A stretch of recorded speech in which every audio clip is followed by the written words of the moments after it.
ఈరోజు నా జీవితంలోనే ఇది చాలా బాధాకరమైన రోజు. ఏంటంటే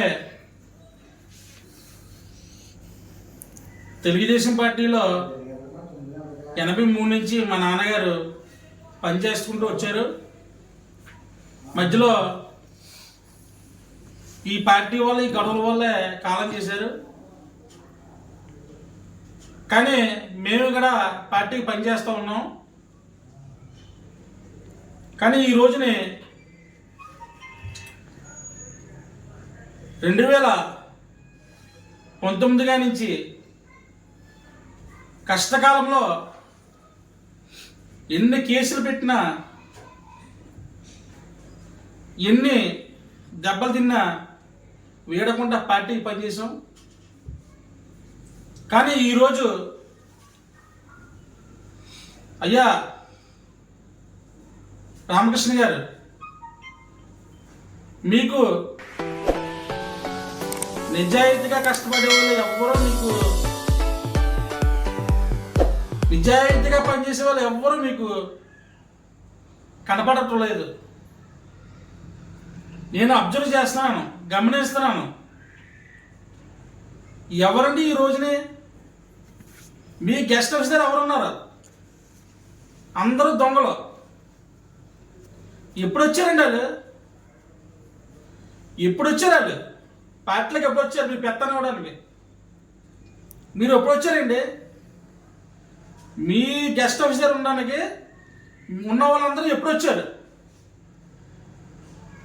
కష్టమైన నష్టమైన పార్టీకి పనిచేసాం, పార్టీ అంటే ఉన్నాం.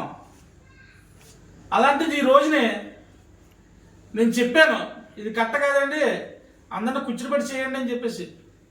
కానీ మీరు ఎనుకుంటా గ్రామాలు తిప్పిస్తున్నారు. కానీ ఇది సొబ్బుగా లేదండి మీకు.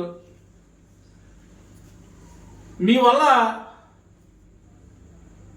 ఈరోజు నా తల్లిలాంటి ఉన్న పార్టీని నేను వదులుకోవడం వస్తుంది. ఎవరైనా సరే ఒక కేసు ఉన్నవాడు మీ వెనకాల ఇప్పుడు పనిచేస్తున్నాడండి. మేము గవర్నమెంట్ వస్తే వచ్చి మనుషులు కాదండి. గవర్నమెంట్ ఉన్నా లేకపోయినా అదే పార్టీ. అలాంటి మనుషులు మేము. అలాంటి మనుషుల్ని పక్కన పెట్టి మీరు రాజకీయం వేరే వెళ్తే చేస్తుంటే మేము ఎందుకండి పార్టీలో? మేము ఎందుకు పార్టీలో? అసలు మీరు సీనియర్ మోస్ట్ చంద్రబాబు నాయుడు గారికి సలహాలు ఇస్తారంటారు మీరు. అలాంటిది మీరు ఎందుకంటే అసలు మీ ఆలోచనలు ఏంటో నాకు అర్థమవట్లేదు.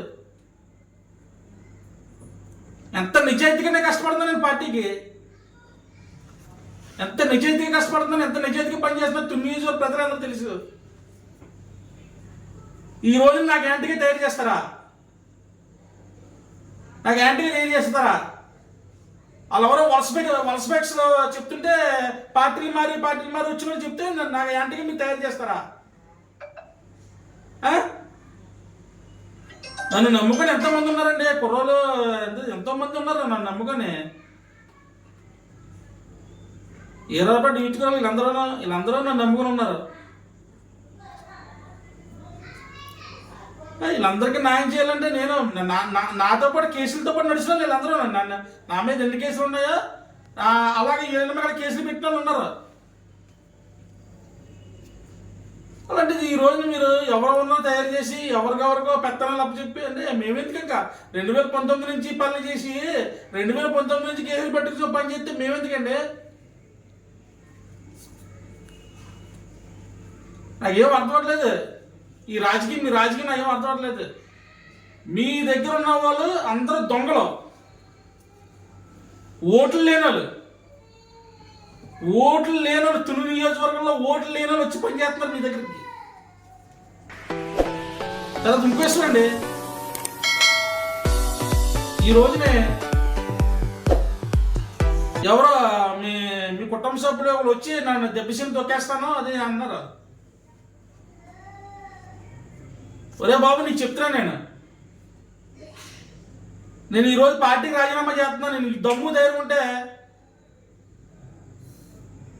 రా. నువ్వు గవర్నమెంట్ వచ్చేద్దా అన్నా కదా, గవర్నమెంట్ వచ్చిద్దా నన్ను వచ్చి పీకే, ఏం పీకేస్తావా, నేను రెడీయే. ఇలాంటివన్నీ భయపడి తెప్పిసింది కాదు ఇక్కడ, ఇవన్నీ తట్టుకొని పైన ఉన్నవాడే. కానీ ఒకటి, అక్కడ ప్రవర్తన, అక్కడ విధానాలు నాకు నప్పలేదు. నన్ను నప్పగా నేను ఈరోజు నా నా తల్లిదండ్రులు ఉన్న పార్టీని నేను వదులుకున్నాను ఈరోజు. అందుకనే తుని నియోజకవర్గం ప్రజలకి, నన్ను అభిమానించిన ప్రజలకి, అలా తెలుగుదేశం పార్టీలో కొంతమంది నా స్నేహితులు, నా అభిమానులు ఉన్నారు, వాళ్ళందరికీ నమస్కారాలు తెలుపుకుంటూ నేను సెలవు తీసుకుంటూ ఈ రోజుని నేను తెలుగుదేశం పార్టీకి నేను రాజీనామా చేస్తున్నాను. అందరికీ నమస్కారం.